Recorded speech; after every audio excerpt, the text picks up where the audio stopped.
Yo, what's good YouTube? Guy and Kicks here. So in today's video, I'm going to be reviewing for you guys one of the latest New Balance 550s in Aime Leon Dore. This is a very simple and clean colorway. They definitely switch things up with the materials here. So let's get into this review. Let me show you guys a first look and let's talk about these.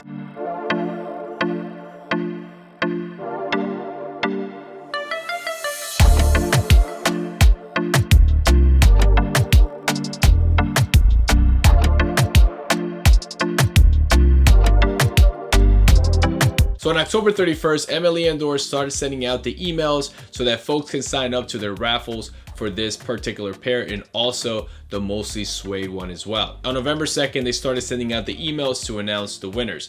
These retail for $130. However, the unfortunate thing about this release that a lot of people, I believe to this day, still haven't gotten their pair, and the ones that have gotten their pairs, there were a lot of people who it took forever for Aime Leon Dore to ship them out. So hopefully that's something that they clean up in the future and folks are not waiting too long to get their pairs. So if you have been paying attention to New Balance by now, you should be very familiar with this model with the 550. The 550s originally released back in the 80s. It was intended to be a basketball shoe. It was designed by Steven Smith, but then back in 2020, just a couple of years ago, Teddy Santis, the founder of Aime Leon Dore, decided to bring this shoe out of the archives, work with New Balance, and this model has not been the same ever since. This model has been one of the most popular silhouettes for New Balance, and it continues to do so to this day. So on this drop, there were two versions.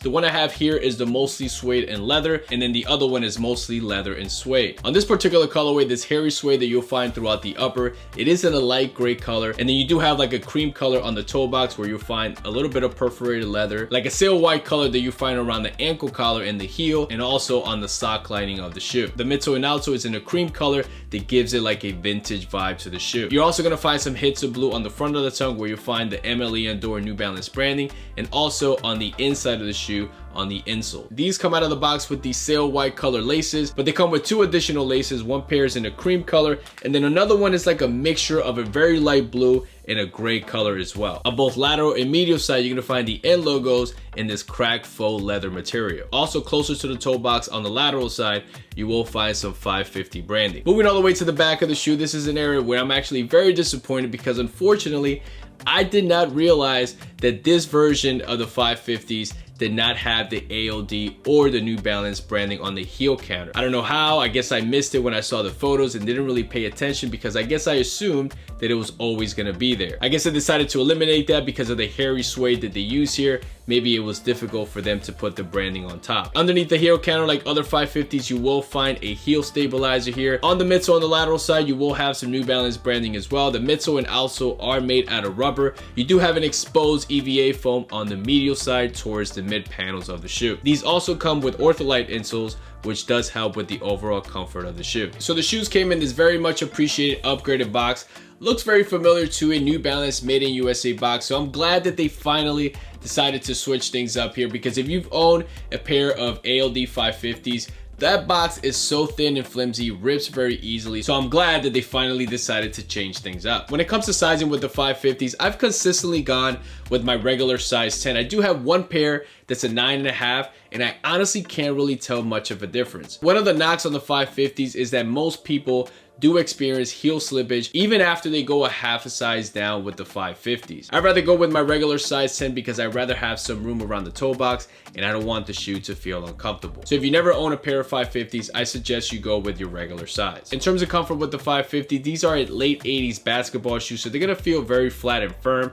Very similar to like a retro one, a Nike Dunk, or like an Adidas Form 84. You do have some ortholite insoles here that does help a little bit, but it really doesn't make much of a difference. All right guys, so my final thoughts on these ALD 550s. I wanted to go with this particular colorway, this version, primarily because the upper is mostly in this hairy suede. All of my other ALD 550s are mostly leather, so with this version, definitely switch things up and makes it a little bit more special. I also wanted to go with this version because of the blue on the tongue. Makes it stand out from the other colorway. The other colorway is clean and simple, but this little blue here makes it stand out a little bit more. However, areas that I'm disappointed with this drop and this collaboration, number one is the heel.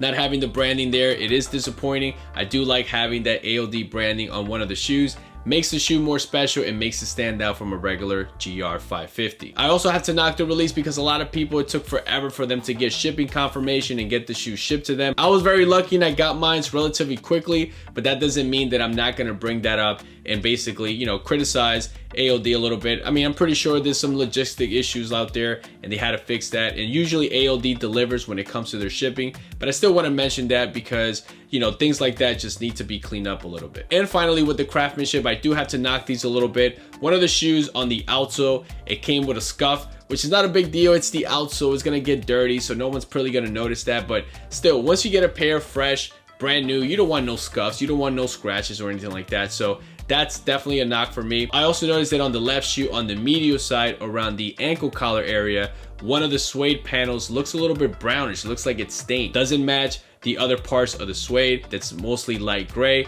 So that's definitely a knock there, because, you know, you don't want your shoe looking like it's been used or been worn right out of the box. So hopefully ALD and New Balance cleans that up, because those two together, you expect a lot more. So they never really fail. They never really do me wrong, but here they definitely did. So with that being said, guys, let me put these bad boys on, show you guys how they look on feet.